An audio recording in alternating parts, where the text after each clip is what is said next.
மரணத்திற்கு பின் என்ற இந்த தொடர் நிகழ்ச்சியில யாருக்கு ஜனாசா தொழுகை நடத்தக்கூடாது என்பதில் ஒரு பகுதியை நாம் இறுதியாக நேற்றைய தினம் பார்த்தோம். அதன் தொடர்ச்சியாக நபிகள் நாயகம் ஸல்லல்லாஹு அலைஹி வஸல்லம் அவர்கள் சில காரியங்களில் குற்றச் செயல்களிலே ஈடுபட்டவர்களுக்கு ஜனாசா தொழுகாமல் இருந்திருக்கிறார்கள். அவங்க ஜனாசா தொழுகாமல் இருந்ததை நம்ம ரெண்டு வகையாக பிரிக்கலாம். சில பேருக்கு அவங்க ஜனாசா தொழுகை அவங்க நடத்தாம நீங்க நடத்துங்க என்று மக்களுக்கு அனுமதி கொடுக்கறாங்க. சில தவறு செய்தவர்களுக்கு அவங்களும் நடத்தல, நீங்க நடத்தி கொள்ளுங்க அனுமதியும் கொடுக்கல. இப்படி நபிகள் நாயகம் ஸல்லல்லாஹு அலைஹி வஸல்லம் அவர்கள் தவறான செயல்கள்ல மூழ்கி கிடந்தவர்களுக்கு ஜனாசா தொழுகை நடத்துவதில் இரண்டு நிலைப்பாட்டை எடுத்திருக்கிறார்கள். உதாரணத்துக்கு சொல்வதாக இருந்தால், நபிகள் நாயகம் ஸல்லல்லாஹு அலைஹி வஸல்லம் அவங்களுடைய காலத்தில் கைபர் என்ற யுத்தத்தில் ஒருத்தர் கலந்து கொண்டார். அல்லாஹ்வுக்காக உயிரையெல்லாம் தியாகம் செய்ய போறார். அவர் பாருங்க, கைபர்ங்கிற போர்ல போய் உயிரை தியாகம் செய்யறதுக்காக கலந்து கொண்டவர் என்ன செய்யறாருன்னு கேட்டா, முஸ்லிம்களுடைய அணி வெற்றி பெற்ற உடனே இந்த பொருள்களை எல்லாம் போர்க்களத்தில் எதிரிகள் விட்டு சென்ற பொருள்களை எல்லாம் எடுத்து தலைவர்கிட்ட கொடுக்கணும், அவங்க பங்கு வச்சு கொடுப்பாங்க. அரசத்தை கொடுக்கணும், ஜனாதிபதியிட்ட கொடுக்கணும், பங்கு வச்சு கொடுப்பாங்க. ஆனா இவர் என்ன செய்யறாரு, எதுக்கு இப்படி கொடுக்கணும்னு ஒரு பொருளை சுருட்டிக்கிறாரு. போனது அல்லாஹ்வுக்காக உயிரை தியாகம் செய்ய போறாரு. அப்படிப்பட்டவர் கூட இந்த போர் எல்லாம் முடிஞ்ச பிறகு ஒரு செகண்ட்ல என்ன ஆயிடுச்சு, அவருக்கு மனசு மாறி ஒரு பொருளை எடுத்து தெரியாம ஒழிச்சு வச்சுக்கிட்டார். போர்க்களத்தில் எதிரிகள்ட்ட இருந்து கைப்பற்றப்பட்ட ஒரு பொருளை எடுத்து வைத்து விட்டார். அப்ப நபிகள் நாயகம் ஸல்லல்லாஹு அலைஹி வஸல்லம் அவர்கள் சொல்றாங்க, சல்லு அலா சாஹிபிக்கும், இவருக்கு நீங்களும் தொழுவிச்சுக்கோங்க, நான் தொழுவிக்க மாட்டேன். போருக்கு இவர் இந்த மாதிரி கனிமத்து பொருளை யாருக்கும் தெரியாம என்னுடைய கவனத்துக்கு கொண்டு வராம ஒரு தனியா எடுத்து ஒழித்து வைத்தார்னு சொன்னா இவர் சரியான ஆள் இல்ல. அதே நேரத்தில் அவருக்குரிய ஜனாசா தொழுகைங்கிற அந்த ஹக்கு அவர் கிடைக்கணும். அதனால வேற யாராச்சும் நீங்க தொழுகை நடத்துங்க, நான் தொழுகை நடத்த மாட்டேன் என்று நபிகள் நாயகம் ஸல்லல்லாஹு அலைஹி வஸல்லம் அவர்கள் சொன்னதாக. அது கூட எவ்வளவு பொருளுங்கிறீங்க, 2 திர்ஹம் மதிப்பு கூட இருக்கானா. அந்த அவர் எடுத்து ஒழிச்சு வச்சுக்கிற பொருள் லட்சக்கணக்கான ரூபாயா இல்ல, 2 திர்ஹம் மதிப்புடைய ஒரு பொருளையும் பாக்கெட்ல போட்டுட்டார். அப்ப அந்த மாதிரியான ஒரு அற்பமான 2 திர்ஹம் தான் என்ன, ஒரு 25-50 ரூபாய் இருக்குன்னு வைங்களேன். இன்னைக்கு உள்ள கணக்கு பாத்தீங்கன்னா ஒரு 50 ரூபாய் பெருமானம் பொருளை எடுத்து ஒழிச்சு வச்சதுக்காக வேண்டி நபிகள் நாயகம் ஸல்லல்லாஹு அலைஹி வஸல்லம் தொழுவிக்க மறுத்துட்டாங்க. ஆனா அனுமதிச்சாங்க. நீங்க தொழுவீங்கன்னு என்ன அர்த்தம், நான் தான் தொழுவிக்க மாட்டேனே தவிர இவருக்கு தொழுகையே வைக்கக்கூடாதுன்னு அர்த்தம் கிடையாது. இது நசையில 1933வது ஹதீஸாக இடம்பெற்றிருக்கிறது. அதே மாதிரி நபிகள் நாயகம் ஸல்லல்லாஹு அலைஹி வஸல்லம் அவங்கள்ட்ட யாராவது தப்பு செஞ்சுட்டாங்க அப்படின்னு சொல்லுவார், விசாரிப்பாங்க. ஒரு ஆள் இப்படி எல்லாரையும் தெரிஞ்சு வச்சிருக்க மாட்டாங்கல்ல. ஒரு பெரிய ஊர்ல பெரிய தலைநகரம், அதுல ரொம்ப கரெக்டான ஆளு கரெக்ட் அவங்களுக்கு தெரியாது. ஜனாசா வந்தவொன்னு கேட்பாங்க, இவர் எப்படி ஆள் எப்படி சரியான ஆள் தானா அப்படிம்பாங்க. எல்லாம் பாராட்டி எல்லாரும் சொன்னாங்கன்னு சொன்னா தொழுகை நடத்துவாங்க. பாராட்டாம இல்ல, ஒரு மாதிரியான ஆளு ரொம்ப சரியில்லை, முஸ்லிமா தான் இருப்பாரு, முஸ்லிம்களா இருந்தும் சரியில்லாம இருந்திருக்கிறாங்க. ரசூல் ஸல்லல்லாஹு அலைஹி வஸல்லம் காலத்துல இருந்தாங்கன்னா அவங்க சஹாபாக்கள் தான். ரசூலுல்லாஹ் காலத்துல மூத்தா போறாங்கன்னா அவங்க யாரு, இஸ்லாத்துக்கு முஸ்லிம்ல தான் ஜனாசா தொழுகை கிடையாது. முஸ்லிமாக இருந்து அவங்க இறந்து போறாங்கன்னா அவங்க யாருதான், கண்டிப்பா சஹாபாக்கள் தான். அப்ப ரசூல் ஸல்லல்லாஹு அலைஹி வஸல்லம் அவங்கள்ட்ட இதா போய் ஜனாசத்தின் ஒரு ஜனாசாவுக்கு நபிகள் நாயகம் ஸல்லல்லாஹு அலைஹி வஸல்லம் அவர்கள் அழைக்கப்படுவார்களே, ஆனால் ஸஅலன்ஹா, அந்த ஜனாசாவை பற்றி விவரம் விசாரிப்பார்கள். ஆம்பளை பொம்பளை அவங்க யாரு, எப்படி கேரக்டர், எப்படி விசாரிப்பார்கள். ஃபைன் உஸ்னி அலைஹா கைரும், அவங்க விதமா நல்ல விதமாக சொல்லப்படுமையானால் காமப ஸல்லா அலைஹா, அந்த ஜனாசாவுக்கு போய் தொழுவிச்சிருவாங்க. ஒயின் உஸ்னி அலைஹா கைரு தாலிக்க, நல்ல விதமா சொல்லாம வேற மாதிரி சொல்லுவார்களே ஆனால் காலலி அகலிஹா, அந்த ஜனாசாவுடைய குடும்பத்தாருக்கு சொல்லிவிடுவார்கள், ஷானுக்கும் பிஹா, நீங்களே செஞ்சுக்கிறீங்க, நீங்களே ஜனாசா தொழுவிச்சுக்கிறீங்க, உலகம் சொல்லி அலைஹா, தான் தொழுவிக்க மாட்டார்கள். எதுக்காக வேண்டி, நபிகள் நாயகம் ஸல்லல்லாஹு அலைஹி வஸல்லம் தொழுகை நமக்கு கிடைக்காம போயிருமே என்பதற்கு பயந்தாவது ஒழுங்காக இருக்கட்டும். வேற அவங்க தொழுகை அவங்களுக்கு தொழுகை கூடாதுங்கிற குற்றமா இல்ல, குற்றமா இருந்தா நம்மளும் செய்யக்கூடாது இருப்பாங்க. ஒருத்தருமே செய்யாதீங்கன்னு சொல்லியிருப்பாங்க. நீங்க தொழுவிச்சுக்கிறீங்க, நான் தொழுவிக்க மாட்டேன் என்று நபிகள் நாயகம் ஸல்லல்லாஹு அலைஹி வஸல்லம் அவர்கள் ஜனாசாவை பற்றி விசாரிப்பார்கள் என்று முஸ்னத் அஹ்மதுல 21,513வது ஹதீஸ்ல இதை நீங்கள் பார்க்கலாம். அதே மாதிரி கடன்காரருக்கு ரசூல் ஸல்லல்லாஹு அலைஹி வஸல்லம் தொழுவிக்க மாட்டாங்கன்னு ஏற்கனவே சொல்லியிருக்கோம். கடனாளியாய் ஒரே விட்டுட்டு போயிருக்கிறாரா ஆரம்ப காலத்துல, பிறகு அரசாங்கத்துல கஜானாவில் நிறைஞ்ச பிறகு அவங்களும் அந்த கடனை தீர்க்கிற பொறுப்பை ஏற்றுக்கிறதுனால தெரிவிச்சிருக்கிறாங்க. அப்ப நபிகள் நாயகம் ஸல்லல்லாஹு அலைஹி வஸல்லம் அவர்கள் இப்படி கெட்டவங்க என்று தெரிந்தால் சிலருக்கு தொழுகை நடத்தாமல் இருந்திருக்கிறார்கள். இதை வைத்துக் கொண்டு ஒரு ஆள் மூத்தா போயிட்டு அஜர் சொல்லி வைக்க மாட்டாங்க, யாராவது சொல்லி அப்படி சொல்லக்கூடாது. நபிகள் நாயகம் ஸல்லல்லாஹு அலைஹி வஸல்லம் தனி தரஜா வேற, அவங்க இடத்துக்கு அஜர்த்தெல்லாம் வரமாட்டாரு. அப்ப ரசூல் ஸல்லல்லாஹு அலைஹி வஸல்லம் யாரை பார்த்து தொழுவிக்க சொன்னாங்களோ அந்த மக்கள் அந்த அஜர்த்தோட 1000 மடங்கு பெரியாருங்க. ரசூல் ஸல்லல்லாஹு அலைஹி வஸல்லம் தான் தொழுவிக்காம மக்களை பார்த்து சொன்னாங்கல்ல, நீங்க தொழுவிச்சுக்கிறீங்க, அவங்கள யாரு பெரிய ஆளுக்கு, அவங்க நம்மளோட ஒப்பிட்டு பார்த்தோம்னா அப்ப அதை விட பெரிய ஆளுங்க அஜர்த் அப்படிலாம் கிடையாது. அல்லாஹ்வுடைய ரசூல் என்பவர்களுக்கு உரிய ஒரு சிறப்பு, ஒரு அந்தஸ்து இது. என்னுடைய துஆ உனக்கு வேணும்னு சொன்னா நீ வாழும்போது நல்ல பேர் எடு, கெட்ட பேர் எடுத்தேன்னு வை, நான் தெரிவிக்க மாட்டேன் அப்படின்னு சொல்லி அந்த மக்கள் நல்வழிப்படுத்துவதற்காக வேண்டி தூதர் என்ற முறையில் தான் இதை செஞ்சாங்களே தவிர நம்மளை பொறுத்த வரைக்கும் இந்த அனுமதியை தான் எடுத்துக்கணும். இதுல ரசூலுல்லாஹோட போட்டி போட கிடையாது. அந்தஸ்து விஷயத்துல அவங்களுடைய தகுதிக்காக சிலதை எல்லாம் கொடுத்திருந்தான்னு சொன்னா அது அவங்களுக்குரிய தனிச்சிறப்பா எடுத்துக்கிறோமே தவிர நமக்கு என்ன ஆர்டர் போட்டாங்க, சல்லு அலா சாஹிபிக்கும், உங்கள் தோழருக்கு நீங்கள் தொழுகை நடத்துங்கள் போட்டாங்கல்ல, அதுதான் நம்ம கடைப்பிடிக்கணும். இன்றைக்கு எவ்வளவு மோசமான ஆளா இருந்தாலும் சரி எல்லாரும் நம்ம தொழுவிக்கணும். என்ன தப்பு செஞ்சிருந்தாலும் சரி, அப்படியாருனா இருக்கா, பள்ளியார் சொல்ல வந்ததில்ல, அப்படியா இப்படியான்னு பல மாதிரி பேர் எடுத்திருக்கானா ஜனாசான தொழுவிக்கிற வேண்டியதான். நம்மளும் போய் கலந்து கொள்ளலாம், அவர்களும் இமாமும் தொழுகையில பங்கெடுத்துக் கொள்ளலாம். ஆனால் ஒரே ஒரு ஆளுக்கு மட்டும் நபி ஸல்லல்லாஹு அலைஹி வஸல்லம் அவர்கள் அல்லாஹ்வுக்கு இணை கற்பிக்கிறவங்களுக்கு தொழுகையில தெரிஞ்ச விஷயம், இஸ்லாத்தின் மட்டத்தில் இருந்து கொண்டு தற்கொலை செஞ்சுட்டான் பாருங்க, அவனை பொறுத்த வரைக்கும் ரசூல் ஸல்லல்லாஹு அலைஹி வஸல்லம் அவங்களும் தொழுவிக்கல, நீங்க தொழுவீங்க அனுமதியும் கொடுக்கல, ஆர்டரும் பண்ணல. மற்ற எல்லாத்திலும் என்ன வர, நான் தொழுவிக்க மாட்டேன் நீங்க தொழுவிச்சீங்கன்னு சேர்த்து சொல்லுவாங்க. கடங்காத விஷயம் வந்தா சல்லு அலா சாஹிபிக்கு சொல்லுவாங்க. அதே மாதிரி அந்த கனிமத்து பொருளை ஒருத்தர் எடுத்துக்கிட்டார போர்க்களத்தில் அவரை பத்தி பேசும்பொழுதும் நீங்க தொழிச்சுக்கிறீங்கன்னு சொன்னாங்க. அதே மாதிரி வந்து விசாரிப்பாங்கல்ல, அது நல்லால கெட்டாலாண்டு, அப்ப கூட நீங்க தொழிச்சுக்கிறீங்க, ரெண்டு சேர்ந்து வரும், நீங்க தொழுவீங்க நான் தொழிக்க மாட்டேன், இப்படி ரெண்டு வார்த்தையும் சொல்லுவாங்க ரசூல் ஸல்லல்லாஹு அலைஹி வஸல்லம். தற்கொலை செஞ்சவங்களுடைய மேட்ரு வரும் பொழுது மாத்திரம் அவங்க தொழுவிக்கவும் மாட்டாங்க, நீங்க தொழுவீங்கன்னு சொல்லவும் மாட்டாங்க என்பதற்கு நம்ம ஆதாரத்தை பார்க்கிறோம். ஏன் அப்படி செய்யறாங்கன்னு கேட்டா அது வேஸ்ட். எதனால வேஸ்ட்ங்கிறோம், அதாவது தற்கொலை செய்து கொண்டவனுக்கு இஸ்லாத்துல என்னன்னா நிரந்தர நரகம். நிரந்தர நரகம்னா என்ன, யாருக்கு அல்லாஹ் நரகத்தை நிரந்தரமாக்கி விட்டானோ, அப்படி அவன் முடிவு எடுத்து விட்டானோ அதை மாற்றுமாறு கேட்கலாமா? அல்லாஹ்வுக்கு இணை கற்பிக்கிறவர்களுக்கு நிரந்தர நரகம், அதை போய் மாற்ற நல்லா கேட்க முடியுமா? கேட்க முடியாது. அதே மாதிரி வந்து தற்கொலை செய்தவனை பற்றி அல்லாஹ் என்ன சொல்றான்னு கேட்டா, பதலனி அப்தி பி நஃப்ஸிஹி ஹரம் அலைஹில் ஜன்னா, என் அடியான் அவசரப்பட்டு விட்டான், அதனால அவனுக்கு சொர்க்கத்தை ஹராமாக்கிட்டேன். சொர்க்கத்தை ஹராமாக்கிட்டேன் என்ன, கடைசியிலோடு போவதெல்லாம் இருக்கும். சொர்க்கத்தை ஒரு ஆளுக்கு ஹராம் என்று எல்லாம் ஆக்கிட்டான்னு சொன்னா கொஞ்ச நாளைக்கு நரகத்துல கிடந்துட்டு சொர்க்கத்துக்கு போவாங்களே, அது கூட கிடைக்காது. ஹரம் அலைஹில் ஜன்னா, சொர்க்கம் இவருக்கு ஹராம், கம்ப்ளீட்டா தடுக்கப்பட்டுருச்சு. அப்ப அல்லாஹ் இந்த புகாரியில 1364 ஏற்கனவே இதை சொல்லியும் இருக்கிறோம். அப்ப 1364 ஹதீஸ்ல என்ன வருதுன்னு கேட்டா, தற்கொலை செஞ்சவருக்கு வந்து சொர்க்கத்தை ஹராம் என்று நான் ஆக்கிட்டேன்னு அல்லாஹ் சொல்வதாக நபிகள் நாயகம் ஸல்லல்லாஹு அலைஹி வஸல்லம் சொல்றாங்களே. அல்லாஹ் ஹராமாக்குனாலுக்கு நீ என்ன ரெக்கமெண்ட் பண்ண போறீங்க? அவருக்கு தான் சொர்க்கம் ஹராம்னு ஆகி போச்சு, அப்படின்னா நிரந்தர நரகம் ஆகி போச்சு. நிரந்தர நரகம் அல்லாஹ் ஒரு முடிவு எடுத்துட்டான்னு சொன்னா முடிவை மீறுவானா? அல்லாஹ் அவன் எடுத்த முடிவை மீறுமாறு கேட்கலாமா? எப்படி இணை கற்பிப்பவர்களுக்கும் நிராகரிப்பவர்களுக்கும் நம்ம கேட்க முடியாதோ அது மாதிரி இவர்களுக்கும் கேட்க முடியாது. அது மாதிரி வந்து நபிகள் நாயகம் ஸல்லல்லாஹு அலைஹி வஸல்லம் சொல்றாங்க, யார் ஒருத்தன் வந்து தன்னைத்தானே மலை ஏற்கனவே சொல்லி இருக்கிறோம், மலையிலிருந்து உருண்டு தற்கொலை செய்து கொள்கிறானோ உருண்டு கொண்டே நரகத்தில் விழுவான். விழுந்தா எப்படி இருப்பானா, ஹாலிதன் முஹல்லதன் பிஹா அபதா, அதுல என்றென்றும் நிரந்தரமாக வந்து இருந்து கொண்டே இருப்பான் அப்படிங்கிறாங்க.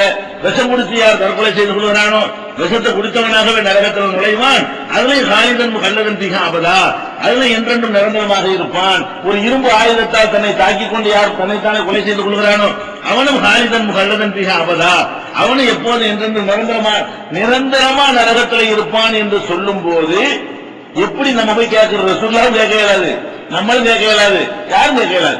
அவனுக்கு நிரந்தரம் அல்ல ஆக்கிட்டான். குர்ஆன்ல கூட அல்லாஹ் சொல்லி காட்டுறாங்க. எப்படி சொல்றான், உமை யக்துல் முஃமினன் முதஅம்மிதன் ஃபஜஸாஹு ஜஹன்னம காலிதன் பிஹா, யார் ஒருத்தன் ஒரு முஃமினை வேண்டும் என்று கொள்கிறானோ அவனுக்குரிய தண்டனை நரகம், காலிதன் பிஹா, அது நிரந்தரமாக இருப்பான். தன்னை கொண்டு அது சேரும்.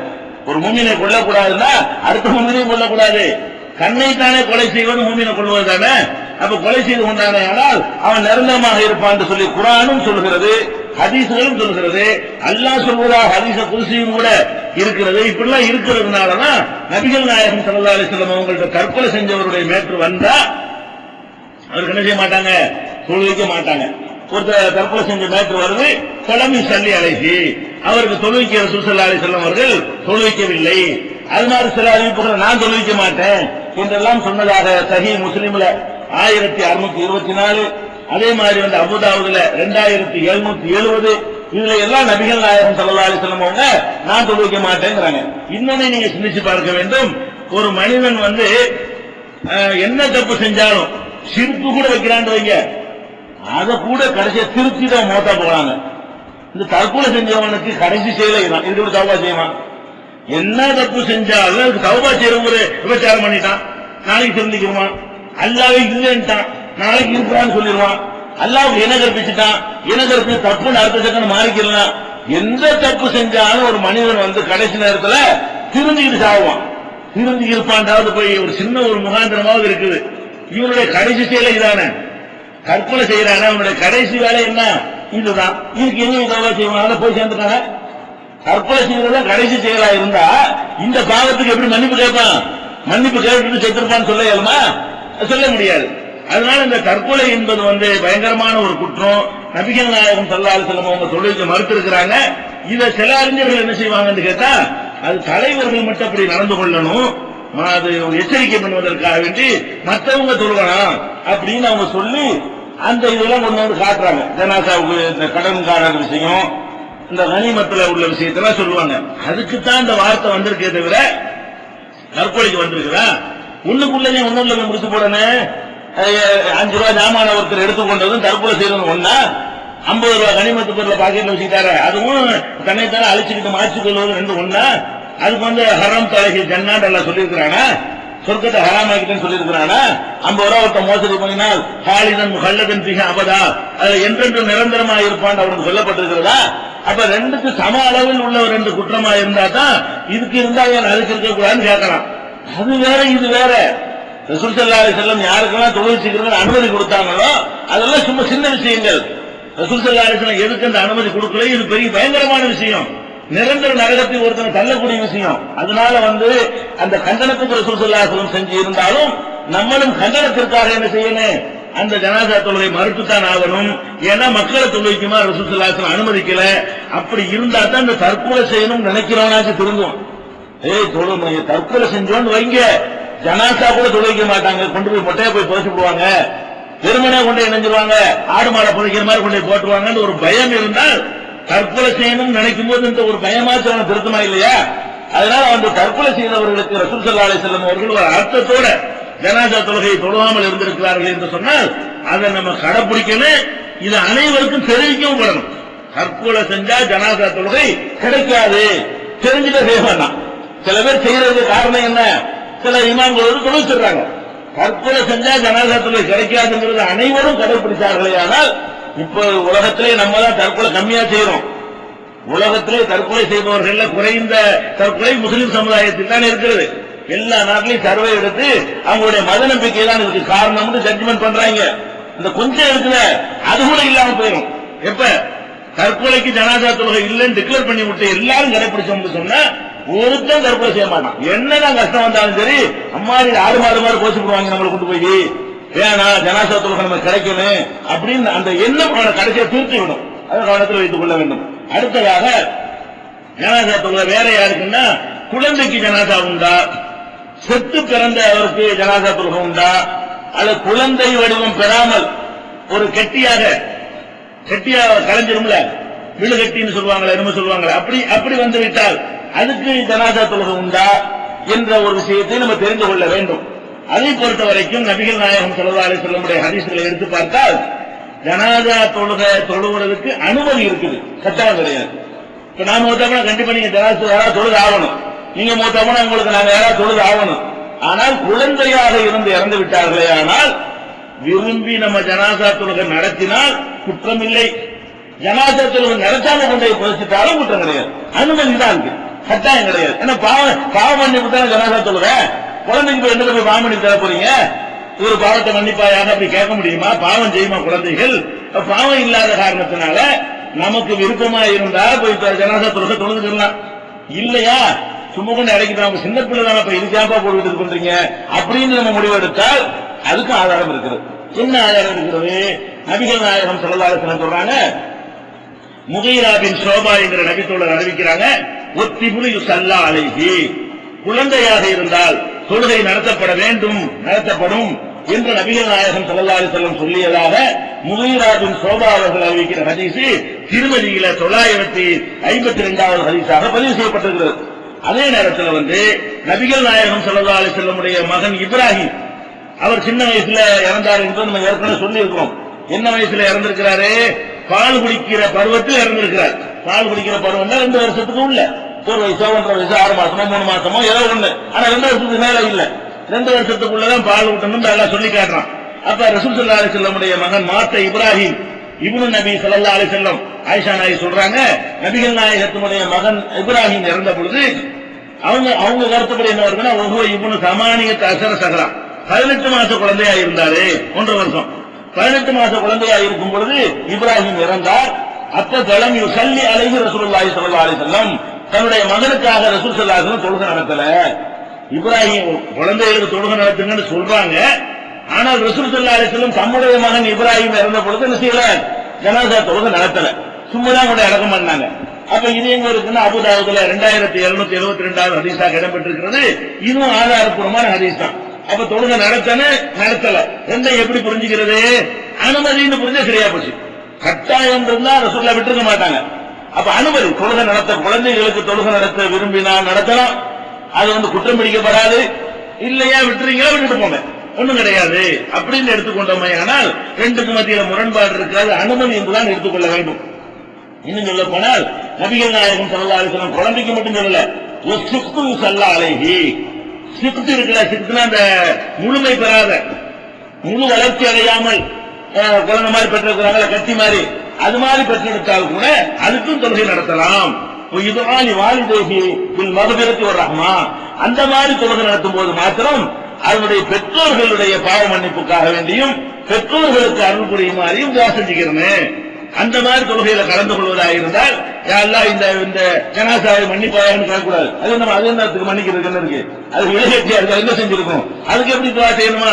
யாரெல்லாம் இதை பெற்ற பெற்றோர்களுக்கு பாவத்தை மன்னிப்பாயாக, இதை பெற்றோர்களுக்கு ரஹ்மத் செய்வாயான்னு சொல்லி ஜனாசா தொழுகையில கலந்து கொள்வதாக இருந்தால் அந்த குழந்தைகளுக்கும் அந்த விழுகட்டிகளுமாக இருக்குமேயானால் அவங்களுடைய பெற்றோர்களுக்காக துஆ செய்ய வேண்டும் என்று நபிகள் நாயகம் ஸல்லல்லாஹு அலைஹி வஸல்லம் சொன்னதாக அபூதாவுதுல 2766, அது மாதிரி நசை, அகமது இதுல எல்லாம் இடம்பெற்றிருக்கிறது. இந்த ஹதீஸ்கள் எல்லாமே ஆதாரப்பூர்வமான ஹதீஸ்கள். அதே மாதிரி நபிகள் நாயகம் ஸல்லல்லாஹு அலைஹி வஸல்லம் ஒரு காலத்துல ஒரு சிறுவனுடைய ஜனாசாவை கொண்டு வர்றாங்க. கொண்டு வந்தவன சபியானில் அன்சார் சமுதாயத்தை சேர்ந்த ஒரு சிறுவனுடைய ஜனாசா கொண்டு வரப்பட்ட பொழுது ஸல்லல்லாஹு அலைஹி, அப்ப நபி ஸல்லல்லாஹு அலைஹி வஸல்லம் அவர்கள் இந்த சிறுவனுக்கு தொழுகை நடத்துறாங்க. சிறுவன் தான் பருவ வயசு கீழே உள்ளதுதான், குழந்தையிலிருந்து பருவ வயசு வரைக்கும் ஒரே ரூல் தான் இஸ்லாத்துல. 3 வயசு பையனுக்கு அந்த ரூல் தான், 7 வயசு பையனுக்கு அந்த ரூல் தான், சட்டத்திட்டம் கிடையாது. எப்ப தொழுகை நோம்பெல்லாம் கடமையாவது அப்பதான் சட்டத்திட்டங்கள் வரும். அப்ப சிறுவனை கொண்டு வந்த பொழுது ஸல்லல்லாஹு அலைஹி அந்த குழந்தைக்கு தொழு வைக்கிறாங்க. ஆயிஷா நாயகி கேட்கிறாங்க, சூபாலி ஹாலா உஸ்பூர் மின் அஸாபில் ஜன்னா லம் யஅமல் சுவான், இது சொர்க்கத்துறை சிட்டுக்குருவியாக இருக்கிறது. ஏற்கனவே அது சொல்லி இருக்கோம், இது சொர்க்கத்துறை சிட்டுக்குருவியாக இருக்கிறது, இந்த குழந்தை ஒரு தப்புமே செய்யலையே அப்படின்னு ஆயிஷா நாயகி சொல்லும் பொழுது ரசூல் ஸல்லல்லாஹு அலைஹி வஸல்லம் சொல்றாங்க, யா ஆயிஷாவே கலக்கல்லாஹு அஸ்ஸ வஜல்ல ஜன்னா, அல்லாஹ் சொர்க்கத்தை படைத்திருக்கிறான், கலக்கலஹா அஹ்லன், அதுக்குன்னு உரியவங்க யார் என்பதையும் படைத்து விட்டான், கலக்கஹும் பி அஸ்லாபி ஆபாயிஹிம், அவங்க தகப்பனுடைய முதுகுத்தண்டில இருக்கும் பொழுதே யார் யாரு எங்க போவான்னு எல்லாம் டிசைட் பண்ணிருந்தான், நீ கூட தேவையில்லாம இவன் சொர்க்கம் அவன் சொர்க்கம் சொல்லிட்டு அதன்னு சொல்லி ரசூல் ஸல்லல்லாஹு அலைஹி வஸல்லம் கண்டிக்கிறாங்க. இது நசையில 1924 ஹதீஸாக இடம்பெற்றிருக்கிறது. அப்ப இதன் அடிப்படையில் நம்ம குழந்தைகளுக்கு, சிறுவர்களுக்கு, விழுகட்டிகளுக்கு எல்லாத்துக்குமே நம்ம என்ன செய்யலாம், பிறக்கும் பொழுது செத்து பிறக்கிறதுக்கெல்லாம் ஜனாஸா தொழுகை நடத்தலாம், நடத்தாமல் இருக்கலாம். விரும்பினால் நடத்தி கொள்ளலாம், நடத்தலையா ஒரு பிரச்சனையா இருந்தா நடத்தாம விட்டுற வேண்டியதான், அது தப்பு வராது, மார்க்கத்தில் குற்றம் பிடிக்கப்படாது. அப்படி நடத்தினா நம்ம பெற்றோருக்காக என்ன செய்யணும், அந்த துவாவை செய்து கொள்ள வேண்டும். இது ஒரு விஷயம். அடுத்ததாக அல்லாஹ்வுடைய பாதையில கொல்லப்படுறாருல்ல, அது இப்போதைக்கு நம்ம அரசாங்கம் இருந்து போர் நடந்து அது மாதிரி உள்ள சட்டம் தான் இருந்தால் லைட்டா தெரிஞ்சு வச்சுக்கலாம். இது நம்ம காலத்தில் அமல்படுத்துவதற்கோ நடைமுறைப்படுத்துவதற்கோ தேவையில்லாட்டா கூட அது மாதிரி ஒரு காலத்தை நம்ம அடைய வேண்டிய நிலை வந்தால் தேவைப்படும். நபிகள் நாயகம் ஸல்லல்லாஹு அலைஹி வஸல்லம் அவர்கள் உஹது போர்ல கொல்லப்பட்டாங்க இல்லையா, அவங்க அடக்கம் பண்ணும் பொழுது அவங்கள குளிப்பாட்டலன்னு நம்ம ஏற்கனவே சொன்னோம். அதுவே தொடர்ச்சியா வருகிறது குழம்பு சல்லி அலைஹிம். உஹது போர்ல கொல்லப்பட்ட யாருக்கும் ரசூலுல்லாஹ் தொழுகை நடத்தவே இல்லை, தொழுகை நடத்தாம அடக்கம் பண்ணிட்டாங்க. இதுக்கு மேல என்ன தொழுகை, உயிரை தியாகம் பண்ணி வந்துட்டா அப்புறம் என்னங்கிற, அல்லாஹ்வுக்கா உயிரை தியாகம் பண்ணிட்டாரு, எல்லாம் மன்னிக்கப்பட்டு போச்சு, நேர சொர்க்கத்துக்கு போக போறாரு. அவர் சாகவே இல்ல, பறவை நிறத்து வடிவத்தில் சொர்க்கத்தில் சுத்திக்கிட்டு இருப்பாங்க. இவ்வளவு கேரண்டி கொடுக்கப்பட்ட ஆளுகளுக்கு எதுக்கு ஜனாசா தொழுகை? பிரார்த்தனை தானே. ஜனாசா தொழுகை என்பது என்னது, அவங்களுக்கு நம்ம செய்யற துவா, நம்ம எடுத்து கொடுத்து வாசிக்கிற துவாவெல்லாம் தாண்டி போயிட்டாங்க. நம்ம தான் உயிரை அல்லாஹ்வுக்கா தியாகம் செஞ்சு பெரிய தர்ஜாவை அடைஞ்சிட்டாங்க என்கிற அடிப்படையில நபிகள் நாயகம் ஸல்லல்லாஹு அலைஹி வஸல்லம் அவர்கள் அந்த உஹது போர்ல கொல்லப்பட்டவர்களுக்கு என்ன செய்யல, ஜனாசா தொழுகை நடத்தாமலேயே குளிப்பாட்டாமலேயே அப்படி தூக்கி போட்டு நினைஞ்சிட்டாங்க, அடக்கம் பண்ணி விட்டாங்க. இது புகாரில 1343, 1348, 1353, 4080 ஆகிய ஹதீஸ்கள்ல பதிவு செய்யப்பட்டிருக்கிறது. தொழுகை நடத்தல. அதே நேரத்தில் அது ரசூல் ஸல்லல்லாஹு அலைஹி வஸல்லம் வரலாறு நம்ம எடுத்து பார்த்தோம்னு சொன்னா அவங்க பிறகு அதை மாத்திக்கிட்ட மாதிரி தான் நம்ம விளங்க முடிகிறது. தொழுகை நடத்தாம விட்டுட்டாங்க. ஆனால் மூச்சா போறதுக்கு கொஞ்ச நாள் இருக்கும் பொழுது ரசூல் ஸல்லல்லாஹு அலைஹி வஸல்லம் அவர்கள் மரணிப்பதற்கு கொஞ்ச நாள் இருக்கும் என்ன செய்யறாங்கன்னு கேட்டா 8 வருஷம் ஆயிடுச்சு. உஹது போர்க்களம் நடந்து 8 வருஷத்துக்கு பிறகுதான் ரசூல் ஸல்லல்லாஹு அலைஹி வஸல்லம் மூத்தா போறாங்க. 8 வருஷம் கழிச்ச பிறகு, அதாவது ஒரு வாரம் 10 நாள் மூத்தாயிடுறாங்க. மூத்தாவதுக்கு முன்னாடி நேர உஹதுக்கு போறாங்க. உஹதுக்கு போய் எல்லாரும் வாங்க, உஹதுல கொல்லப்பட்டவங்க ஜனாசா தொழுகை நடத்துவோங்கிறாங்க. சஹாபாக்கெல்லாம் பின்னாடி அனுமதிக்கிறாங்க. ஜனாசா வச்சுக்கிட்டு தொழுவோமே, அந்த மாதிரி ஹலாவாக தொழுகிற மாதிரி ஏறக்குறைய ஜனாசா வச்சுக்கிட்டு தொழுதாய்ப்பு தக்பீர் சொல்லி முறையா ஜனாசா தொழுகை நடத்துறோம்ல, அது எப்படி தொழுவோமோ அந்த மாதிரி என்ன செய்யறாங்க, அது நேரம் அங்க கூட்டிட்டு போறாங்க. உஹதுக்கு சஹாபாக்கெல்லாம் அழைச்சிக்கிட்டு போய் அங்க ஜனாசா தொழுகை நடத்தி என்ன செய்யறாங்க. அப்ப நிறைய அறிவுரைலாம் சொல்றாங்க, இனிமே நீங்க பார்க்க மாட்டீங்க, நான் உங்களை ஹவுல் குலத்துல சந்திப்பேன். இந்த மரணம் நல்ல அறிவுலாம் தெரிஞ்ச பிறகு நடக்குது. இது எங்க வருவது கேட்டா, உக்பா பின் ஆமிர் ரலியல்லாஹு அன்ஹு அவர்கள் அறிவிக்கிறாங்க. புகாரியில இது 4042வது ஹதீஸாக பதிவு செய்யப்பட்டிருக்கிறது. ஸல்லல்லாஹு ரசூலுல்லாஹி ஸல்லல்லாஹு அலைஹி வஸல்லம் அலா கத்லா உஹது, உஹதில் கொல்லப்பட்டவர்களுக்காக ரசூல் ஸல்லல்லாஹு அலைஹி வஸல்லம் அவர்கள் தொழுகை நடத்தினார்கள். பாத சமானி சனீன், 8 ஆண்டுகள் கழித்த பிறகு, 8 வருஷம் கழித்த பிறகு, அப்ப நம்ம ஜனாசா தொழுகை நடத்தாம விட்டுட்டோமே, ஜனாசா தொழுகை நடத்துறதுதான் முறை அப்படின்னு அல்லாஹ் சொல்லி கொடுத்திருக்காங்க அர்த்தம். அன்னைக்கு அவங்க நினைச்சு விட்டுட்டாங்க. அல்லாஹ் என்ன செய்யறான், ஏன் அவங்களுக்கு ஜனாசா தொழுகை இல்லாம போகணும், எல்லாரும் முஸ்லீம் எல்லாரும் ஜனாசா தொழுகை இருக்கத்தானே வேணும் விளங்கின மாதிரி அப்படி எல்லாத்திலிருந்து செய்தி வந்து செஞ்சிருப்பாங்க.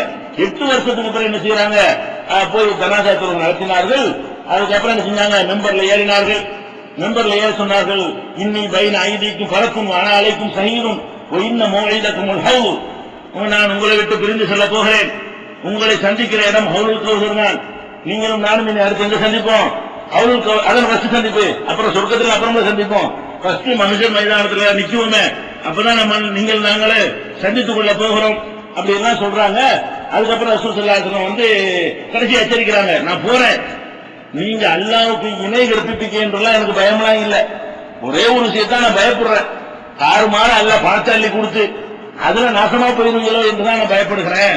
அது நடந்து சவுதி அரேபியாவில் தாறுமாற அல்லாஹ் பணத்தை அள்ளி கொடுத்து அதுதான் விட்டாங்க. இந்த பணம் வந்தவன பணத்தை கொண்டு என்ன நக்கிரமம் செய்ய முடியுமோ அதெல்லாம் செய்து விடுவீர்கள் என்பதுதான் என்னுடைய அச்சத்தை தவிர மற்றபடி நீங்க இன்னைக்கு இணை கற்பிக்கல. அந்த மக்களை பார்த்து சொன்னாங்களா, அவங்க இன்னைக்கு இணை கற்பிக்கல, ஆனா எதுக்கு அச்சப்பட்டாங்களோ அது நடந்து விட்டது. இது புகாரிகள் 4042 இருக்கிறது.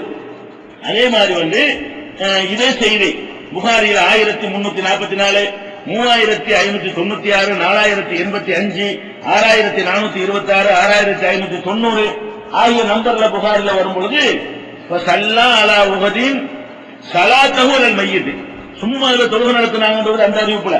இதுல எப்படி வருதுன்னா, ஒரு மையத்தை முன்னாடி வச்சுக்கிட்டு தொழுதா எப்படி தொழுவோமோ அப்படி தொழுதாங்க. ஏன்னா ஜனாசாவுக்கு தொழு வச்சாங்கன்ற உடனே அகராதி அர்த்தம் ஒரு ஆள் கொடுத்து துவா செஞ்சாங்கன்றதுக்கு பொருள் சொல்லணும் அப்படின்லாம் சொல்லிடக்கூடாதுங்கிறது. ஏன்னா சலாத்துக்கு அந்த அர்த்தம் இருக்குது.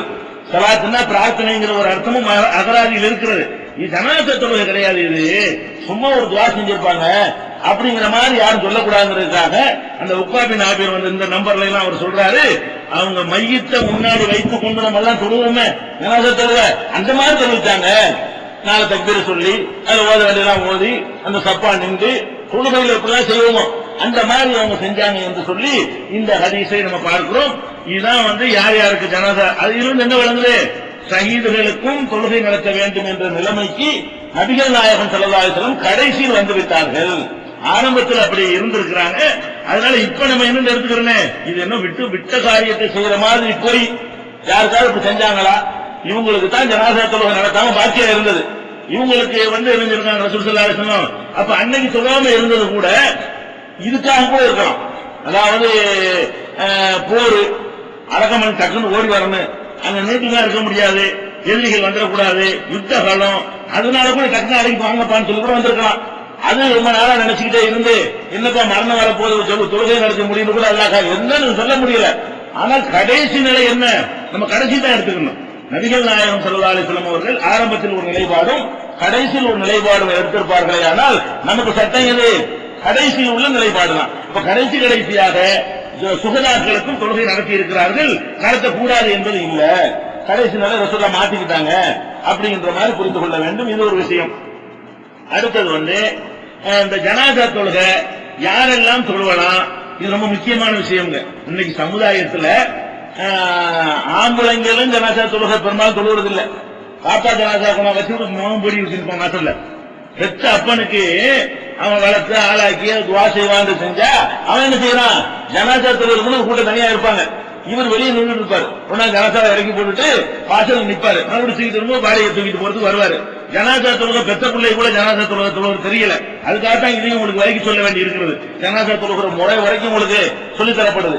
அப்ப இந்த ஜனாசா தொழுகையில் அவங்களும் கிடையாது. பெண்கள் தொழுகை நீங்க பார்த்திருக்கிறீங்களா, இன்னும் பொம்பளைக்கு ஜனாசா தொழுகைன்னு ஆச்சரியமா கேட்பாங்க.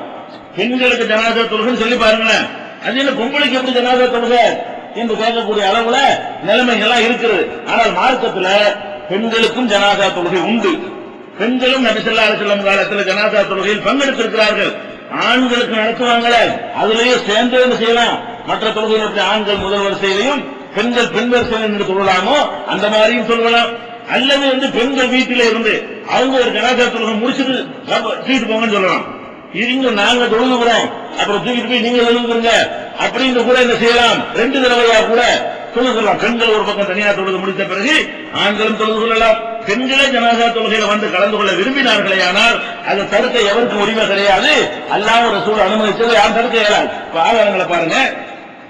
நபிகள் நாயகம் ஸல்லல்லாஹு அலைஹி வஸல்லம் தோழர் அபூ தல்ஹா, அவர் ஒரு சிறந்த தோழர். அவருடைய மகன் உமைர் பின் அபீ தல்ஹா என்பவர் இறந்து விடுகிறார். உமைருங்கிற ஒருத்தர் இறந்து விடுகிறார். அந்த அந்த அந்த குழந்தைக்கா இருக்கும்னு நினைக்கிறேன். இந்த குழந்தை பாயில சுருட்டி வச்சிருந்தாங்கல்ல, அவங்க அம்மா மனைவி வந்து சுருட்டி வச்சுட்டு ராகத்தாயிட்டு இருக்கிறான்னு சொன்னாங்களா இல்லையா, அந்த அவர் தான். அந்த உமைர் அவர்கள் இறந்த உடனே, அதுவா அடுத்த குழந்தையான்னு தெரியல, அபூ தல்ஹாவுடைய மகன் இறந்த உடனே நபி ஸல்லல்லாஹு அலைஹி வஸல்லம் அவர்களை வந்து என்ன செய்யறாரு, கூப்பிடுறாரு. பையன் இறந்துட்டான், நீங்க வந்து தொழுகை நடத்த வாங்க, வீட்டுல வந்து தொழுகை நடத்த வாங்கன்னு சொல்லி அவர் கூப்பிடுறாரு. ஃபஅதாஹும் ரசூலுல்லாஹி ஸல்லல்லாஹு அலைஹி வஸல்லம். உடனே ரசூல் ஸல்லல்லாஹு அலைஹி வஸல்லம் அவர்கள் அபூ தல்ஹாவுடைய வீட்டிற்கு வந்தார்கள். ஏற்ற வீடு தானே அபூ தல்ஹா வீடு என்பது நபிகள் நாயகம் ஸல்லல்லாஹு அலைஹி வஸல்லம் உடைய மஸ்ஜித் நபவிக்கு நேர் எதிரில் இருந்த வீடு தான் யாரு, அபூ தல்ஹா வீடு. அவர் நல்ல வசதியான ஒரு தோட்டத்தெல்லாம் வச்சிருந்தாரு. அங்கெல்லாம் போய் ரசூல் ஸல்லல்லாஹு அலைஹி வஸல்லம் தண்ணி எல்லாம் சுவையா இருக்கும் போய் குடிப்பாங்க. அவருக்கு தான் குதிரையை வாங்கிட்டு அவசரத்துக்கு ஓடுவாங்க. நல்ல விஷயத்துல எல்லாத்துக்குமே அபூ தல்ஹா தான். அப்ப அவர் வீடு ஏற்றாப்புல இருந்தனால வதாஹும் ரசூலுல்லாஹி ஸல்லல்லாஹு அலைஹி வஸல்லம், ரசூல் ஸல்லல்லாஹு அலைஹி வஸல்லம் அவர்கள் அந்த வீட்டுக்கு வந்து ஸல்லா அலைஹி, அந்த உமைர் என்ற அபூ தல்ஹாவுடைய மகனுக்காக தொழுகை நடத்தினார்கள். ஃபீ மன்சிலிஹிம், அவங்க வீட்டுக்குள்ள வச்சே தொழுவார்கள். இதுல வீட்டுக்குள்ள வச்சு ஜனாசா தொழுவான்னு வழங்குது, அது ஒரு தனிச்சட்டம். அந்த குழந்தை பள்ளிக்கு எடுத்துட்டு சொல்லல, ரசூல் ஸல்லல்லாஹு அலைஹி வஸல்லம் வீட்டுக்கு கூப்பிடுறாங்க. ஜனாசா தொழுகை எங்க நடத்துறாங்க, ஸல்லா அலைஹி ஃபீ மன்சிலிஹிம். அபூ தல்ஹாவுடைய வீடு பெரிய வீடா இருக்குது, வசதியா இருக்கு, வசதியான தான் அவரு. அதனால தாராளமா இருந்தா நினைச்சிருப்பாங்க, எதுக்கு பள்ளியாசல தூக்கிட்டு போக நினைச்சிருப்பாங்க. ஸல்லா அலைஹி ஃபீ மன்சிலிஹிம், அவங்க வீட்டிலேயே தொழுகை நடத்தினார்கள். நடத்தும் பொழுது கத்தம ரசூலுல்லாஹி ஸல்லல்லாஹு அலைஹி வஸல்லம், ரசூல் ஸல்லல்லாஹு அலைஹி வஸல்லம் அவர்கள் முதல்ல நின்று கொண்டார்கள். இமாம் பஸ் நிக்கணும்ல, இமாம் நின்று கொண்டார்கள். அப்புறம் வந்து கான அபூ தல்ஹா வராஹு, அபூ தல்ஹா வந்து தகப்பனார் இருக்காருல, குழந்தை தகப்பனாரு, அவர் முதல் சப்புங்கிற அடிப்படையில் பின்னாடி நின்று கொண்டார். அப்ப ஜனாசாவில் 2 பேர் நின்றா முன்னுக்கு தான் நிக்கணும். மற்ற தொழுகையில் நின்று அப்படி நிக்கணும், வலது பக்கம் நின்றுக்கணும்ல. ஒரு தொழுகையில 2 பேர் மட்டும் நின்றார்களே ஆனால் இமாமுக்கு வலது பக்கமாக சேர்ந்து அவர் நிக்கணும் முதல், பின்னாடி போய் நிக்க கூடாது. ஆனா ஜனாசா தொழுகையை பொறுத்த வரைக்கும் ருக்கு செய்யலாம் ஒண்ணும் கிடையாது தானே. அதனால நம்ம பின்னாடி நின்றால் பெரிய இடமெல்லாம் பிடிக்காது, சும்மா இப்படி நின்றுக்கலாம். அவ்வளவு இடம் விட்டு நிக்க தேவையில்லை. நம்ம ஜனாசாவுக்குலாம் பெரிய ஒரு சப்பு இடத்துல 3 சப்பு நிக்கலாமே, அதனால பின்னாடிங்கிறது அவ்வளவு போதும், பக்கத்துல நிப்பாங்க. அப்ப அபூ தல்ஹா என்ன பண்ணிட்டாருன்னு கேட்டா, வேற யார் வீட்டுல இல்ல, அபூ தல்ஹா பின்னாடி நின்று கொண்டார். உம்மு சுலைமின் வரா அபி தல்ஹா, உம்மு சுலைம் அபூ தல்ஹாவுடைய மனைவி இருக்காங்கல்ல, அவங்க அபூ தல்ஹாவுக்கு பின்னாடி இப்படி. ரசூல் ஸல்லல்லாஹு அலைஹி வஸல்லம், அபூ தல்ஹா, உம்மு சுலைம், இந்த வரிசையில் எப்படி ஜனாசா எப்படி இருக்குது. முதல் வரிசையில் ரசூலுல்லாஹ் நிக்கிறாங்க, ரசூலுல்லாஹ்வுக்கு முதுகுக்கு பின்னாடி அபூ தல்ஹா நிக்கிறார், அபூ தல்ஹாவுக்கு பின்னாடி அவங்க மனைவி உம்மு சுலைம் நிக்கிறாங்க. அப்ப ரசூல் ஸல்லல்லாஹு அலைஹி வஸல்லம் தெரிஞ்சா நடக்குது, இன்னும் பொம்பளைக்கு ஜனாசா தொழுகை நீ போங்கிட்டு அப்படி ரசூல் ஸல்லல்லாஹு அலைஹி வஸல்லம் சொல்லல. இப்ப சொன்னா சொல்லிருப்பாங்கல்ல, இன்னைக்கு பொம்பளை ஜனாசா தொழுகை விடுவாங்களா ஜமாத்துகள்ல, ஊர்கள்ல சட்டம் வழங்கல. பெற்ற அப்பனுக்கு ஒரு மகளுக்கு ஜனாசா தொழுகை சொல்லுவாட்டி என்னங்க அது? மூமினுக்கு செய்யற கடமை தானே வருது. ஒரு மூமினுக்கு செய்யற கடமை, ஒரு முஸ்லிமுக்கு செய்யற கடமைன்னு வருது. அந்த கடமை பொம்பளைங்க மூமின் இல்லையா, பொம்பளைங்க முஸ்லீம் இல்லையா? அதுல எதுல எல்லாம் விதிவிலக்கு வருதா தவிர்த்துக்கிறங்க. ஜனாசா பின்தொடர்ந்து போகக்கூடாது, அதுக்கு தடுத்தாங்க. அது மாதிரி சொல்லக்கூடாது, தடுத்தாங்களா? முஸ்லீமுக்கு செய்யற கடமையை செய்யணும்னா எல்லா முஸ்லீம் தான் செய்யணும், ஆம்பளை தான் செய்யணும், பொம்பளையும் தான் செய்யணும். அப்ப முஸ்லீமான ஒருத்தன் ஆணோ பெண்ணை இறந்து விட்டார்களே ஆனால் அந்த ஜனாசா தொழுகையை பெண்கள் நிறைவேற்ற வேண்டும், அது கடமை. ஆனால் நம்ம என்ன செய்யறது இல்ல, பெண்களுக்கு அந்த உரிமையை கொடுக்கறது இல்ல. இது நபிகள் நாயகம் ஸல்லல்லாஹு அலைஹி வஸல்லம் கண்ணுக்கு முன்னாடி நடக்கிறது. ஏன் இவ்வளவு பேர் நின்றாங்கன்னு கேட்டா, வலமியக்குன் மாஹும் கைருஹும், ரசூல் ஸல்லல்லாஹு அலைஹி வஸல்லம் எதிர்த்தாப்புல கூப்பிட விட்டாங்க. மூத்தா போன உடனே ஊர் சொல்லி விட்டு பெரிய கூட்டம் திரட்டுறதுக்கெல்லாம் டைம் இல்ல. அப்பதான் மூத்த நடந்திருக்கு, ஏத்தாப்புல இருக்காங்க, வாங்கன்னு கூப்பிடுறாங்க. வேற யாரும் வந்துடல, இருக்கிறது 3 பேர் தான்.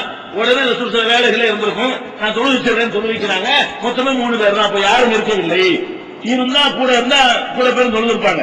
அப்ப இருந்ததே 3 பேர் தான். இந்த கணவன் மனைவி இருக்கிறாங்க, பிளஸ் ரசூல் ஸல்லல்லாஹு அலைஹி வஸல்லம் அப்படி தொழுதார்கள் என்று இது ஹாக்கிம்ல 1வது வால்யூம்ல 519வது ஹதீஸ்ல பார்க்கிறோம். இது ஆதாரப்பூர்வமான ஹதீஸ்.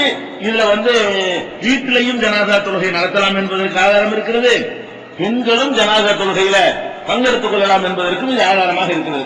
அதே மாதிரி ஜனாசா தொழுகையை பள்ளிவாசல் வச்சு தொழலாமா? இது வீட்டுல தொழப்பட்டிருக்கீங்க, ஆதாரம் இருக்குது. பள்ளிவாசல்ங்கிறது தொழுகைக்குன்னு உள்ள இடம், ஜனாசாங்கிறதுல பல விதமான இதெல்லாம் வெளியேறும்.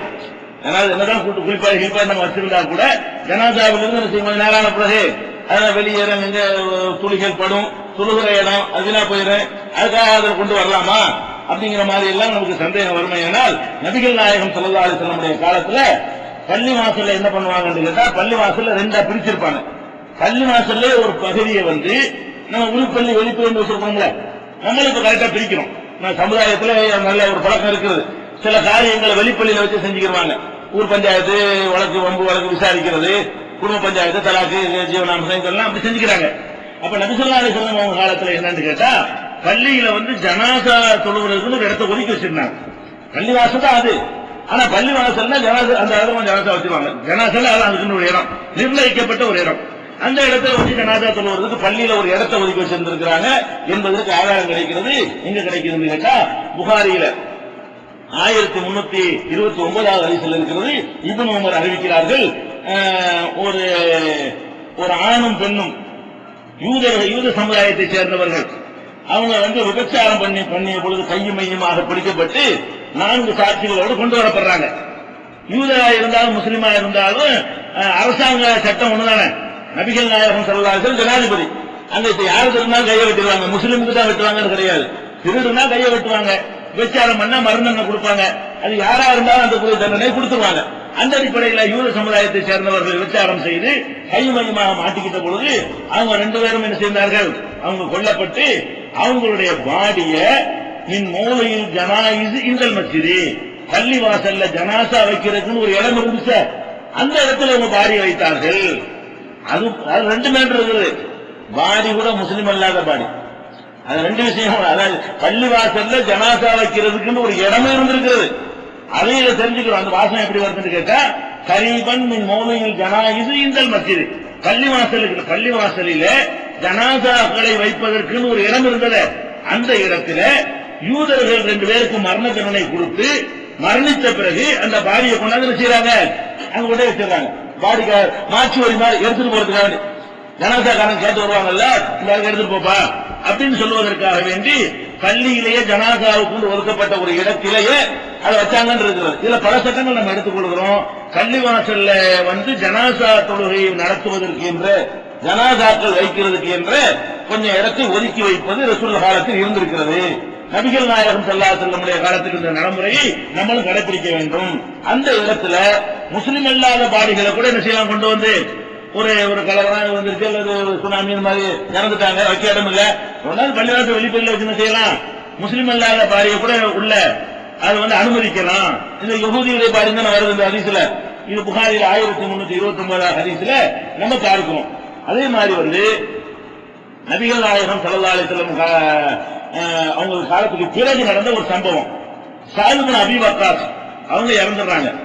அவங்க 10 பேர்ல ஒரு ஆள், அஷ்ரத்துல் முபஷ்ஷரா இருக்காங்கல்ல, சொர்க்கவாசிகள் என்று நபிகள் நாயகம் ஸல்லல்லாஹு அலைஹி வஸல்லம் அவர்கள் நற்செய்தி சொன்ன 10 சஹாபாக்களில் ஸஅத் இப்னு அபீ வக்காஸ் ஒரு சஹாபி. அவர் இறந்து போயிடுறாரு. இறந்து போன உடனே ஆயிஷா ரசூல் ஸல்லல்லாஹு அலைஹி வஸல்லம் மனைவிமார்கள் என்ன செய்யறாங்க, முக்கியமான ஆளாச்சே, சொர்க்கவாசிகள் நற்செய்தி சொல்லப்பட்டவராச்சே அப்படின்னு சொல்லி என்ன பண்றாங்கன்னு கேட்டா, ரசூல் ஸல்லல்லாஹு அலைஹி வஸல்லம் மனைவிமார்கள் ஒன்னா சேர்ந்து அவருடைய ஜனாசாவை பள்ளிவாசல் கொண்டாந்து வைங்க, பள்ளிவாசல்ல வச்சா நாங்க தொழுதுருவோம். ஏன் அப்படி சொல்றாங்க, ரசூல் ஸல்லல்லாஹு அலைஹி வஸல்லம் மனைவிமார்கள் வீடெல்லாம் பள்ளிவாசல்லே தான் இருந்தது. இந்த மெஹராப் இருக்குன்னு வைங்களேன், இப்படிதான் வீடு. ரசூல் ஸல்லல்லாஹு அலைஹி வஸல்லம் வீடுல ரசூலுல்லாஹ் இடத்துல பள்ளியை கட்டினாங்க, அவங்க சொந்த காசு கொடுத்தான இடத்தையும் வாங்கினாங்க. அதுல தங்களுக்கு உள்ள இடமா அதுல ஒதுக்கி கொண்டார்கள். பள்ளிவாச காசுல இருந்து வீடு கட்டல, வீட்டுக்குள்ள காசுல பள்ளிவாசல் கொடுத்தாங்க. அதான் அது ஆதாரம் அதுக்கு இருக்கிற சொந்த காசுல வாங்கினாங்கன்னு சொல்லி. அப்ப நபிகள் நாயகம் ஸல்லல்லாஹு அலைஹி வஸல்லம் வீடு அங்க இருந்ததுனால அவங்க தேடி நாங்கெல்லாம் வர இயலாது. நாங்களும் தொழுகையில கலந்துக்கிறதா இருந்தா பள்ளிவாசல கொண்டாந்து அவர் ஜனாசா வச்சா நாங்க தொழுவோம்ல. ஆயிஷா நாயகி கேட்டு விடுறாங்க. ஆயிஷா நாயகியும் ரசூல் ஸல்லல்லாஹு அலைஹி வஸல்லம் மற்ற மனைவிமார்களும் அந்த வீடுகள்ல தான் இருந்தாங்க. அவங்க மூத்தான வரைக்கும் அந்த வீடு பள்ளியில சேர்க்கப்படவே இல்லை. அவங்க மூத்தான பிறகு அந்த வீடுகளும் பள்ளியில சேர்க்கப்பட்டுச்சு. இப்ப அவங்களுடைய மனைவிமார்கள் இருந்த காலம் வரைக்கும் அவங்க அவங்களுடைய வீடாக வைக்கப்பட்டிருந்தது. எல்லா மனைவிகளும் மௌத்தா போட பிறகுதான் அந்த இடங்கள் எதுல சேர்ந்திருக்கு, மஸ்ஜித் நபவியில ஒரு அங்கமாக சேர்க்கப்பட்டிருச்சு. அப்ப அந்த அடிப்படையில் சொல்றாங்க, அர்சல் அஸ்வாஜ் நபி ஸல்லல்லாஹு அலைஹி வஸல்லம் ஐய முர்ரபி ஜனாஸத்திஹி ஃபில் மஸ்ஜித், ரசூல் ஸல்லல்லாஹு அலைஹி வஸல்லம் மனைவிமார்கள் எல்லாம் சொல்லி அனுப்பினார்கள். என்ன சொல்லி அனுப்பினார்கள், ஸஅத் இப்னு அபீ வக்காஸுடைய ஜனாஸாவை பள்ளிவாசல்ல கொண்டாந்து வையுங்க. எதுக்காக வேண்டி, போய் சல்லீன அலைஹி, நாங்கெல்லாம் அவங்களுக்கு தொழுகை நடத்தணும், பொம்பளைங்களாகிய நாங்க என்ன செய்யணும், அவருக்கு தொழுகை நடத்தணும் என்று சொன்னாங்க. சொன்ன உடனே கொண்டாந்து வைத்தார்கள். அவங்களுடைய ரூம் வாசல்ல கொண்டாந்து நினைச்சாங்க, வச்சு விட்டார்கள். உடனே அவங்க எல்லாம் நினைஞ்சாங்க, பெண்கள் எல்லாம் தொழுகை நடத்தினார்கள். ஜனாசாவுக்கு பஸ் தொழுகை யார் நடத்துறா, பெண்கள் ஜனாசா தொழுகை நடத்துறாங்க. நடத்தின உடனே அப்புறமேலே வெளியே எடுத்துட்டு போயிட்டாங்க. போன உடனே மக்கள் எல்லாம் ஆள் ஆளுக்கு குறை சொல்ல ஆரம்பிச்சிருக்காங்க. அது எப்படி ஜனாசாவை பள்ளிவாசலுக்குள்ள கொண்டு வர்றீங்க, ஆனா பொம்பளைங்க தொழுவது கூட சொல்லல. பொம்பளைங்க எப்படி தொழுவலாம்னு சொல்லல. அது எல்லாரும் தெரிஞ்ச விஷயமா இருந்திருக்கிறது. பொம்பளைங்களும் தொழுவலாம்ங்கிறது குறை எது சொல்றாங்கன்னா, இறந்து போனா பள்ளிக்குள்ள கொண்டாந்து உள்ள வரைக்கும், வெளிப்பள்ளியில கூட வைக்கிறது. இது எங்க இருந்திருக்குது, அவங்க ரூம் வாசல்ல உள்ள வரைக்கும் வந்துருச்சு. ஜனாசா வைக்கிறதுன்னு ஒரு இடத்த ஒதுக்கி இருந்தாங்க, அங்கே இல்ல, உள்ள வரைக்கும் கொண்டு வந்து ஜனாசா வச்ச உடனே ஆளுக்கு விமர்சனம் கடுமையா பேசுறாங்க. என்ன ரசூலுல்லாஹ்வுடைய மனைவிமார்களா இருந்துகிட்டு இப்படி அத்துமீறி இருக்கிறாங்க, பள்ளிவாசலுக்குள்ள கொண்டாந்து ஜனாசா வச்சிருக்கிறாங்களே என்று பேசின உடனே ஆயிஷா நாய்க்கு சரியான கோபம் வந்துருது. அப்ப சொல்றாங்க, காலு மாக்காணத்தில் ஜனாயிசு முதுகொலபிகள் மஸ்ஜித், ஜனாசாக்கள் பள்ளிவாசலுக்கு உள்ள கொண்டு வரவே கூடாது, இப்ப பழக்கமே இல்லை அப்படின்னு சொல்லி எல்லாரும் ஆட்சேபனை பண்றாங்க. ஏன்னா அதுக்கு தனியா இடம் இருந்திருக்கல, உள்ள எப்படி நீ கொண்டு வரலாம் அப்படின்னு ஆயிஷா நாயகி உட்பட அனைவருக்கு எதிராகவும் விமர்சனம் கிளம்புகிறது. உடனே ஆயிஷா நாயகி என்ன செய்யறாங்கன்னா, வெளியே வந்து சொன்னாங்க, என்ன மக்களுக்கு தங்களுக்கு தெரியலன்னா உன்ன குறை சொல்லிடுறதா, ரசூல் ஸல்லல்லாஹு அலைஹி வஸல்லம் காலத்தில் நடந்து இல்லைன்னு நீங்க எப்படி இதை சொல்லுவீங்க, சஹல் பின் பைலாங்கிற ஒரு இறந்தார அவர் என்ன சொல்றாங்க, ரசூல் ஸல்லல்லாஹு அலைஹி வஸல்லம் சொல்றாங்க, எல்லாருக்கும் செய்யல, எல்லாருக்கும் தனியா ஒரு இடத்துல செஞ்சா கூட சஹல் பின் பைலா என்ற ஒரு சஹாபி இறந்த பொழுது எங்க நடத்தினாங்க தொழுகை, இதே இடத்துல நடத்துறாங்க, உள்ளதான் நடத்தினாங்க. அது எப்படி நீங்க தப்பு சொல்லுவீங்க, ரசூல் ஸல்லல்லாஹு அலைஹி வஸல்லம் செஞ்சதை நான் செஞ்சிருக்கிறேன், அதை எப்படி நீங்க விமர்சனம் பண்ணலாம், ஒரு தடவை செஞ்சா அனுமதி தானே. எல்லா ஜனாசா வெளியில வச்சிருந்தா கூட ஒரு ஆள் ஜனாசா கொண்டு வச்சுட்டாங்க, இதை நோக்கத்துக்காக வேண்டி நாங்களும் ஒரு நோக்கத்தை தான் வச்சிருக்கிறோம், தொழுகை நடத்துறதுக்காக வேண்டி. அப்ப நீங்க எப்படி அதை மறுப்பீங்க, இவ்வளவு சீக்கிரம் மறந்துட்டீங்களா, ரசூலுல்லாஹ்வுடைய சுன்னத்துகள் அவ்வளவு சீக்கிரம் நீங்க மறந்துடுவீங்களா எங்க மாதிரி என்ன செய்யறாங்க, ஆயிஷா நாயகி கடுமையான முறையில வந்து சொன்னாங்க,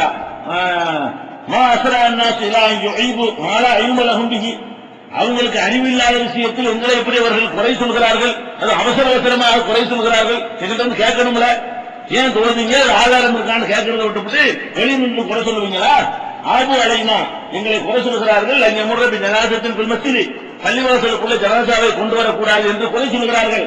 ஒமா சல்லா ரசூலுல்லாஹி ஸல்லல்லாஹு அலைஹி வஸல்லம் அலா சுஹைல் பின் பைலா என்பவருடைய மகன் சுஹைல் இருக்காங்களே, அவங்களுக்கு ரசூல் ஸல்லல்லாஹு அலைஹி வஸல்லம் தொழுகை நடத்தியது இல்லா பி ஜௌஃபில் மஸ்ஜித், பள்ளிவாசலுடைய உள்பள்ளிக்குள்ளதான், வெளியே கூட இல்ல, உள்பள்ளியில் தான் ரசூல் ஸல்லல்லாஹு அலைஹி வஸல்லம் அவர்கள் சுஹைலுக்கு தொழுகை நடத்தி இருக்கிறாங்க என்று சொன்னதாக முஸ்லிம்ல 1616வது ஹதீஸில் இடம்பெற்றிருக்கிறது. அதனால பெண்களும் பள்ளிவாசல்ல தொழுகை நடத்தலாம், தனியாகவும் நடத்திக் கொள்ளலாம், பள்ளிவாசல் வச்சு நடத்தலாம், வெளியிலையும் நடத்தலாம், வீட்டையும் நடத்தலாம், தென்னை வேண்டாலும் வச்சு செய்யலாம், திடல்ல கூட வச்சு நடத்திக்கலாம். ஜனாதா தொழுகை நடத்துறதுங்கிறதுக்கு ஒரு குறிப்பிட்ட ஒரு இடமெல்லாம் இருக்குங்கிற சட்டம்லாம் கிடையாது. ஜனாதா தொழுகை நடக்கணும், அவ்வளவுதான் விஷயம். இந்த ஜனாதாவுக்கு என்ன செய்யணும், ஆண்கள் பெண்கள் எல்லாருமா சேர்ந்து தொழுகை நடத்த வேண்டும். இது ஒரு விஷயம். அடுத்து இது எனக்கு செய்யணும்னு அவசியம் இல்லை, ஆனா ஒரு அனுமதியை தெரிஞ்சுக்கிறதுக்காக வேண்டி ஒரு நேரத்தில் நிறைய பேர் மூத்தாயிட்டாங்க, அரை மணி நேரத்துக்கு 10 வந்துகிட்டு இருக்குது. ஒவ்வொருத்தருக்கா ஜனாதா தொழுகிட்டு இருந்தா டைம் இருக்குமா? அப்படி சில நேரங்கள் போவாங்கல்ல, போய்கிட்டு பாட்டு சில பிரச்சனைகள், தொற்று நோய்கள், சில நேரங்களில் ஒரு பேரழிவுகள் வந்துச்சுன்னா வந்துகிட்டே இருக்கும், பாடி வந்து இறங்கிட்டே இருக்கும், எங்க தொழுவிக்கிறது? அப்ப என்ன செய்யலாம்னு கேட்டா ஒரு 50 ஒன்னு அடிக்க வச்சு ஒரே தொழுகை, ஆளாளுக்கு ஒரு தொழுகை நடத்துறதுக்கு பதிலாக செய்யலாம், வரிசையை அடிக்க வச்சுக்கிட்டு ஒரு ஜனாசாவை 50 செஞ்சிடலாம், முடிச்சிடலாம். அது செய்யறதுக்கு நமக்கு அனுமதி இருக்கு. விரும்பினா நீங்க தனித்தனியா செஞ்சுட்டு போங்க, அது ஒரு விஷயம். விரும்பல சொன்னா மொத்தத்துக்கு சேர்த்து ஒரே ஒரு தொழுகை நடத்தலாமா என்றால் அதுக்கு மார்க்கத்தில் அனுமதி இருக்கு. ரெண்டும் செய்யலாம். செய்யலாங்கிற விஷயத்தை நீங்க குழப்பமா புரிஞ்சுக்கணும். எப்படியும் செய்யலாம், தனித்தனியாகவும் செய்யலாம். அதுக்கு என்ன ஆதாரம் என்று கேட்டால், இப்னு உமர் அவர்கள் 9 ஜனாசா வருது. அதெல்லாம் இந்த சீசன் மாதிரி ஏதாவது தொற்று நோய் இது மாதிரி காலகட்டமா இருக்குது, 9 தான் வராது. போர்க்களமா இருந்தா வரும், அல்லது இந்த மாதிரி பிளாக் நோய் இந்த மாதிரி சில இதெல்லாம் வந்தா செய்யும், காலரா இது மாதிரி வந்தால் அதிகமான மரணங்கள் வரும். அது மாதிரி தான் வந்திருக்க வேண்டும். 9 ஜனாசாக்கள் ஒன்னா கொண்டு வந்தார்கள், ஒரே நேரத்தில் வருது 9 ஜனாசா. அப்ப இப்னு உமர் என்ன பண்றாங்கன்னு கேட்டா, இமாம் இருக்கார்ல, இமாமுக்கு முன்னாடி ஆண்களை வச்சுக்கிட்டாரு. இமாமுக்கு முன்னாடி யார் இருக்கா? ஆண் ஜனாசா. ஆண் ஜனாசாவுக்கு அப்புறம் பெண் ஜனாசாவை கிப்லாவை நோக்கி, கிப்லாக்கு கிட்டத்துல, இது கிப்லா சவர் இருக்குல்ல, இது கிட்டத்துல யார் இருப்பாங்க? பெண்கள் ஜனாசா. ஆண்கள் வந்து இமாமுக்கு பக்கத்துல இருக்கணும், பெண் ஜனாசா தான் ஃபர்ஸ்ட் வைக்கணும். அடுக்கிற முறையில் எடுத்துக்கிட்டீங்கன்னா யார் ஃபர்ஸ்ட் வைக்கணும்? ஒரு 10 ஜனாசா வந்துருச்சுன்னா முதல்ல பொம்பளை ஜனாசா 4 இருந்தா வச்சு பண்ணும், அப்புறம் ஆம்பளை ஜனாசா. அப்ப ஆம்பளை ஜனாசா கொண்டு ஃபர்ஸ்ட் வச்சிடக்கூடாது. அப்ப அவர் வைக்கிறார். அப்படி அவர் விஷயத்து மார்க்கமாவும் கேட்கக்கூடாது, பின்னாடி மார்க்கமாவது. அப்ப எப்படி நடந்துக்கிட்டாங்கன்னு கேட்டா, இமாம் ஆண்களை எல்லாம் வந்து இமாமுக்கு பக்கத்தில் வைத்துக் கொண்டார்கள். ஒன்னு சாவு வெளியினோ கிபிலா, பெண்கள் எல்லாம் கிபிலாவை பக்கத்துல சிவத்து பக்கமா அவங்க தான் இருப்பாங்க.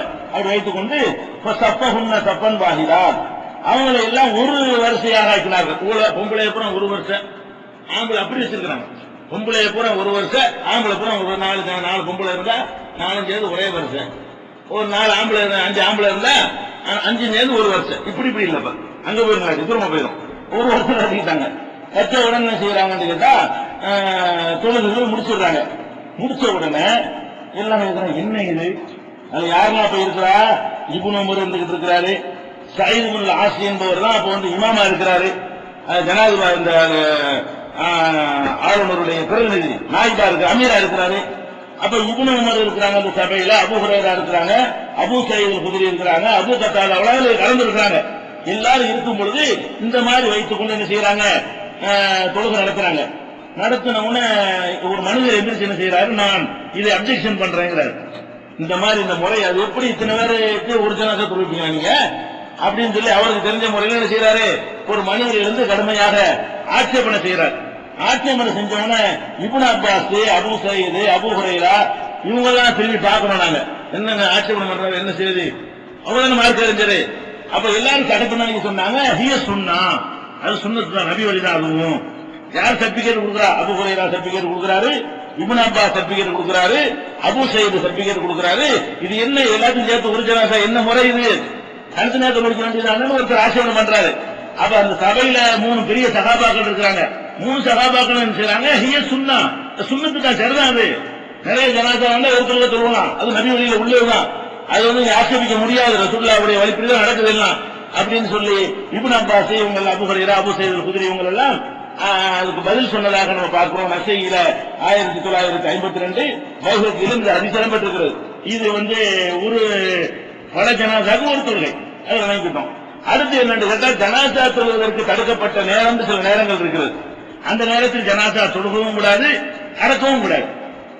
ஜனாசா தொழுகை எந்த நேரத்தில் எல்லாம் தடுக்கப்பட்டிருக்கிறதோ அந்த நேரத்தில் தொழுகவும் கூடாது, அடக்கம் செய்வதை அந்த நேரத்தில் தவிர்த்துக் கொள்ள வேண்டும். அது எங்க இருக்குன்னு கேட்டா, நபிகள் நாயகம் ஸல்லல்லாஹு அலைஹி வஸல்லம் சொல்றாங்க, கான ரசூலுல்லாஹி ஸல்லல்லாஹு அலைஹி வஸல்லம் ஸலாத்து ஸாஅத்தின், கான ரசூலுல்லாஹி ஸல்லல்லாஹு அலைஹி வஸல்லம் யன்ஹானா, 3 நேரங்களிலே நாங்கள் வந்து கீழ்கண்ட காரியங்களை செய்யக்கூடாது என்று எங்களை தடுத்தார்கள். ரசூல் ஸல்லல்லாஹு அலைஹி வஸல்லம் தடுத்தார்கள்.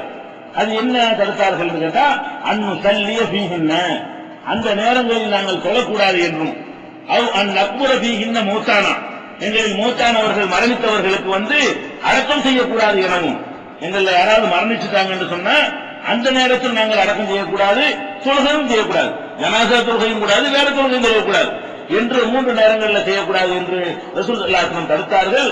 அந்த நேரம் என்னன்னு கேட்டா, ஹீன தத்வ ஷம்சு பாஜிகத்தன் ஹத்தா தர்தபிய, சூரியன் உதித்துக் கொண்டு இருக்கும் பொழுது தொழக்கூடாது, உதிச்சுக்கிட்டு இருக்குது, அப்பதான் மூத்தாயிட்டாரு, நம்ம என்ன செய்யணும், முழுசா வரட்டும் சூரியன், இப்பதான் லேசா கிளம்பிக்கிட்டு இருக்குது, அது முழு வட்டமும் மேல வந்துடணும். பாதி இப்படி லேசா தலைவ பாதி சூரியன் தெரியும், அப்புறம் முக்காவாசி தெரியும், அப்புறம் முழு சூரியன் தெரியும். முழு சூரியனும் தெரிஞ்சிருச்சுன்னா பிரச்சனை இல்லை. அது முழுசாக வர்ற வரைக்கும் என்ன செய்யக்கூடாது, நம்ம வந்து தொழுகக்கூடாதுன்னு தடுத்தார்கள். அதே மாதிரி ஹீன யக்கூமு காயிமுல் லஹீரத்தி ஹத்தா தமிழ் ஷம்ஸ், சூரியன் நடு உச்சிக்கு வரும்பொழுதும் தொழக்கூடாது. நடு உச்சியில சூரியன் இருக்கிறது, அதாவது சாயனம், சாயனம் தான் என்ன, சூரியன் கிழக்க ஒதுக்குது, கிழக்க ஒதுச்சு மேற்கு மறையுது.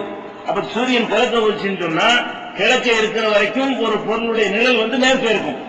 கிழக்கு அங்க சூரியன் நிழல் விழுவும், நிழல் விழுவும். சூரியன் சாயல் எப்படி கண்டுபிடிக்கிறது, மேற்கே உருந்த நிழல் வந்து கிழக்க மாறிக்கணும். இந்த நிழல் வந்து விஷயம் சூரியன் வர வர வர வர சீர்த்துக்கிட்டே வரும்.